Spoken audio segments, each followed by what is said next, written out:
Mana shu knopkalar nima vazifani bajaryapti?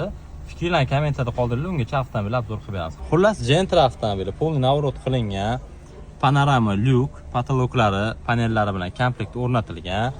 Malibu 2 original rul, Malibu 2 bar original, BYD Han avtomobilining sidenalarini ham polni komplekt o'rnatib qo'yganmiz. Klimat kontrollarigacha ustunovka qilib berganmiz. Avtolari ham joy-joy o'rn-o'rnida ishlaveradi. Tablolari tuning qilingan redline qilib, slipoy zonalarni ham yaxshisini o'rnatib berganmiz. Malibuning plafonli ruchkalarini o'rnatib berganmiz. Orqadagi podsvetkalari ham yonadi. 4 ta eshigidagi materialchasi koja qilindi, sidenamizga moslab korичневый rangda.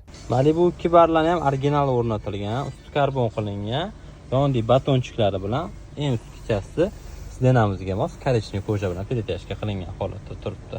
Panorama lyukimiz shu panel orqali boshqariladi. Avtolari bilan ulab ishlatilgan. Bitta knopkada ochadi, yopadi. Shtorkalari ham xuddi shunaqa ishlaydi. BYD Han avtomobilining sidenlari o'rnatilgan holatda turibdi. Hamma funksiyalari ishlaydi. Abduf, abagrev, sidenlarimiz polni elektronli bo'ladi. Pol tekshirmasdan joy-joyiga qotirilgan. Avtomobilimiz to'liq shum izolyatsiya ham qilingan. Xullas, shunaqa xizmatlarimiz qiziq bo'ladigan bo'lsa, Max Tuningga murojaat qilaverasizlar.